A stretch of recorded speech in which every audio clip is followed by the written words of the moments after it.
આજે હું તમારી સાથે શેર કરીશ નાસ્તામાં ઝટપટ બની જતી ઇન્સ્ટન્ટ ઇડલીની રેસીપી. તો દાળ ચોખા પલાળવાની ઝંઝટ વગર આ ઇડલી ફક્ત 12 થી 15 મિનિટમાં બની જાય છે. સાથે આપણે ઇડલીના બેટરમાં એક એવી સામગ્રી એડ કરશું કે જેનાથી ઇડલી એકદમ ફૂલેલી અને ઠંડી થયા પછી પણ એકદમ સોફ્ટ અને મોઇસ્ટ રહેશે. અને ઇડલી સાથે ખાવાની મજા આવે તેવી ટેસ્ટી ચટણી આપણે ફક્ત 2 થી 3 મિનિટમાં બનાવીને તૈયાર કરશું. તો ચાલો રેસીપી શરૂ કરીએ. નવી ટ્રીક સાથે એકદમ સોફ્ટ ઇન્સ્ટન્ટ ઇડલી બનાવવા મેં અહીંયા 1 વાટકી જેટલી સૂજી લીધેલી છે. તો આ રીતનો જાડો રવો કે જેને સૂજી રવો કહેવામાં આવે છે તેનો મેં ઉપયોગ કરેલો છે.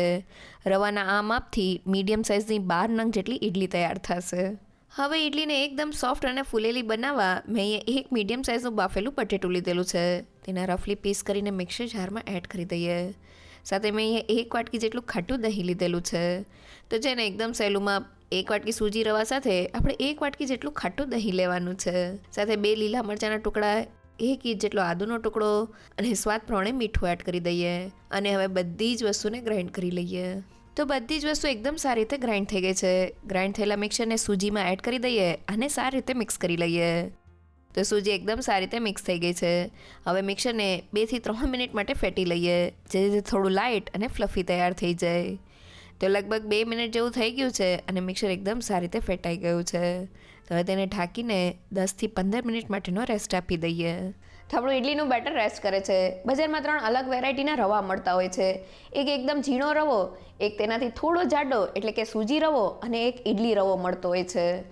ઇન્સ્ટન્ટ ઇડલીના એકદમ દાણેદાર ટેક્સચર માટે સૂજી રવો કે પછી ઇડલી રવાનો ઉપયોગ કરવો, જેનાથી ઇડલીનું ટેક્સચર એકદમ સરસ આવે છે. જ્યારે ઝીણા રવા સાથે ઇડલી થોડી ચીકાશવાળી બને છે. સાથે આપણે ઇડલીના બેટરમાં એક મીડિયમ સાઇઝનું બાફેલું બટેટું એડ કરેલું છે. બટેટામાં રહેલા સ્ટાર્ચ કન્ટેન્ટને લીધે ઇડલી એકદમ ફૂલેલી બને છે. સાથે તે ઠંડી થયા પછી પણ એકદમ મોઇસ્ટ રહે છે. અહીંયા જો ઇડલી બનાવતી વખતે તમારી પાસે બાફેલું બટેટું અવેલેબલ ના હોય તો તમે 1 થી 2 ચમચી જેટલા ઘીમાં રવાને રોસ્ટ કરી લેજો, જેનાથી રવો મોઇસ્ટ થઈ જશે અને ઇડલી ઠંડી થયા પછી પણ સોફ્ટ રહેશે. તો લગભગ 15 થી 20 મિનિટ જેવું થઈ ગયું છે અને બેટરને જોઈએ તો સૂજી એકદમ સારી રીતે ફૂલી ગઈ છે અને બેટરની કન્સિસ્ટન્સી પહેલાં કરતાં થોડી ઘટ લાગે છે.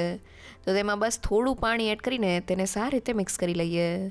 તો તમે જોઈ શકો છો કે બેટરની કન્સિસ્ટન્સી આ રીતના મીડિયમ થીક અને ચમચામાંથી રિબનની જેમ પડે છે, જે ઇડલી બનાવવા માટે એકદમ પરફેક્ટ છે. તો બેટરને આ રીતનું પતલું કરવામાં મારે ફક્ત 2 થી 3 મોટી ચમચી જેટલા જ પાણીની જરૂર પડેલી છે. તો હવે ઇડલીનો સ્વાદ 100 ગણો વધારતો એક સ્પેશિયલ તડકો કરવા તડકા પેનમાં 2 મોટી ચમચીલું તેલ એડ કરી દઈએ. હવે તેમાં 1 ચમચીલી રાઈ, તો રાઈ સારી રીતે કકડી ગઈ છે એટલે 1 ચમચીલી અડદની દાળ અને 1 ચમચીલી ચણાની દાળ એડ કરીને દાળ સેજ ગોલ્ડન બ્રાઉન થાય ત્યાં સુધી તેને સાતળી લઈએ. તો લગભગ 1 મિનિટમાં જ આપણી દાળ સારી રીતે સતળાઈ ગઈ છે. તો હવે 2 થી 3 લાલ અને લીલા મરચાંના ટુકડા, થોડા લીમડાના પાન અને 1 પિંચ જેટલી હિંગ એડ કરીને તેને પણ સારી રીતે સાતળી લઈએ. આપણા મરચાં સારી રીતે સતળાઈ ગયા છે. હવે તડકાને લઈ લઈએ અને બેટરમાં એડ કરી દઈએ. સાથે મેં અહીંયા અડધા કપ જેટલા કોથમીના પાન લીધેલા છે. તેને એડ કરીને બધી જ વસ્તુને મિક્સ કરી લઈએ. તો બધી વસ્તુ મિક્સ થઈને ટેસ્ટી તડકા સાથે આપણું ઇન્સ્ટન્ટ ઇડલીનું બેટર તૈયાર થઈ ગયું છે. એકવાર આ રીતે તેને જરૂરથી ટ્રાય કરજો. તો આપણું ઇડલીનું બેટર તૈયાર થઈ ગયું છે. ઇડલીના બેટરની કન્સિસ્ટન્સી આપણી મીડિયમ થીક અને ચમચામાંથી રિબનની જેમ પડે તેવી રાખવાની છે. અહીંયા જો બેટર બનાવતી વખતે તમારાથી થોડું પણ વધુ પાણી એડ થઈ ગયું હોય તો થોડો રવો એડ કરીને બેટરને મીડિયમ થીક કરી લેજો. જો બેટર પતલું હશે તો ઇડલી થોડી ચીકાશવાળી બનશે. સાથે આપણે બેટરમાં એક તડકો એડ કરેલો છે. તડકાને લીધે ઇડલીનો સ્વાદ તો વધી જાય છે પણ ઇડલી ખાવામાં પણ એકદમ મોઇસ્ટ લાગે છે. તો તૈયાર થયેલા બેટર સાથે ઇડલીને સ્ટીમ કરી લઈએ. અને હવે બેટરમાંથી ફૂલેલી ઇડલી બનાવવા માટે મેં 1 ચમચી જેટલો ઇનો ફ્રૂટ સોલ્ટ લીધેલો છે. તમે તેની જગ્યાએ બેકિંગ સોડાનો ઉપયોગ પણ કરી શકો છો, પણ ઇનોથી વધુ સારો રિઝલ્ટ આવે છે. હવે તેને એક્ટિવેટ કરવા માટે તેની ઉપર 1 ચમચી જેટલો લીંબુનો રસ એડ કરી દઈએ અને તેને સારી રીતે મિક્સ કરી લઈએ. તો બધી વસ્તુ સારી રીતે મિક્સ થઈને આપણું બેટર આ રીતનું ફ્રોથી તૈયાર થઈ ગયું છે. તો હવે તેમાંથી ફટાફટ ઇડલી બનાવી લઈએ.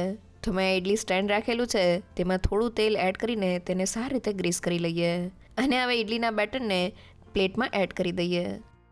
તો મેં બેટરને એડ કરી દીધેલું છે. પ્લેટને આ રીતના થોડી હલાવીને બેટરને એક સરખા લેવલમાં કરી લઈએ.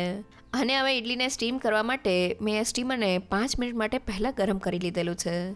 તો તેનું ઢાંકણ ખોલી લઈએ અને ઇડલીની પ્લેટને તેમાં રાખી દઈએ. હવે ઢાંકણ બંધ કરીને હાઈ ગેસની ફ્લેમ પર 12 મિનિટ માટે ઇડલીને સ્ટીમ કરી લઈએ.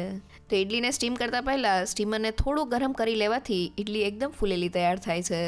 સાથે આપણે ઇડલીને હાઈ ગેસની ફ્લેમ પર જ સ્ટીમ કરવાની છે. તો લગભગ 12 થી 15 મિનિટ જેવું થઈ ગયું છે. હવે ઢાંકણને ખોલી લઈએ. તો ઇડલી એકદમ સારી રીતે કૂક થઈ ગઈ છે. છરીની મદદથી ચેક કરીએ તો તે એકદમ ક્લીન બહાર આવે છે. મીન્સ આપણી ઇડલી અંદરથી જરા પણ કાચી નથી. તો તેને સ્ટીમરમાંથી કાઢી લઈએ અને થોડી ઠંડી કરી લઈએ. તો લગભગ 5 થી 7 મિનિટ જેવું થઈ ગયું છે અને ઇડલી થોડી ઠંડી થઈ ગઈ છે. તેને ડીમોલ્ડ કરીને તમને બતાવું તો તમે જોઈ શકો છો કે એકદમ જાળીદાર અને સોફ્ટ ઇડલી તૈયાર થઈ છે. હાથેથી તોડીએ તો તે અંદરથી પણ એકદમ જાળીદાર છે. તો આપણી એકદમ સોફ્ટ ઇન્સ્ટન્ટ ઇડલી તૈયાર થઈ ગઈ છે. ફક્ત એક બાફેલું બટેટું એડ કરવાથી ઇડલી એકદમ સોફ્ટ અને મોઇસ્ટ તૈયાર થઈ છે. તો ઇડલી સાથે ખાવાની મજા આવે તેવી ટેસ્ટી ચટણી બનાવી લઈએ. મેં અહીંયા 1/4 કપ અને 4 મોટી ચમચ જેટલા રોસ્ટ કરેલા સિંગદાણા લીધેલા છે. તો અમે સિંગદાણાને રોસ્ટ કરીને તેનો ફોતરાનો ભાગ કાઢી લીધેલો છે. સાથે તેટલા જ પ્રમાણમાં એટલે કે 4 મોટી ચમચી અને 1/4 કપ જેટલી દાળિયાની દાળ લીધેલી છે. તો મેં આ ચટણીમાં સિંગદાણા અને દાળિયાની દાળનું માપ સરખું રાખેલું છે.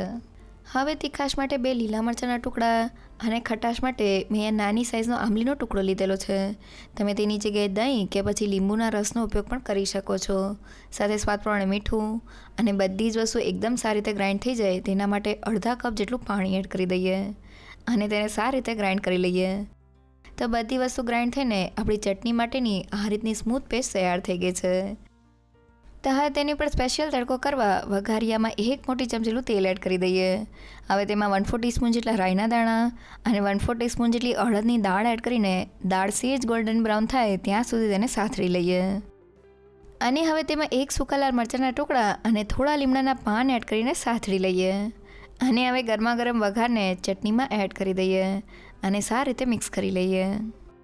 તો કોઈ પણ જાતના કોપરાના ઉપયોગ વગર આપણી એકદમ રેસ્ટોરન્ટ સ્ટાઇલ ચટણી તૈયાર થઈ ગઈ છે. તો ફક્ત 2 થી 3 મિનિટમાં આપણી એકદમ રેસ્ટોરન્ટ સ્ટાઇલ ચટણી તૈયાર થઈ ગઈ છે. તો તૈયાર થયેલી ચટણી સાથે ઇડલીને સર્વ કરી લઈએ.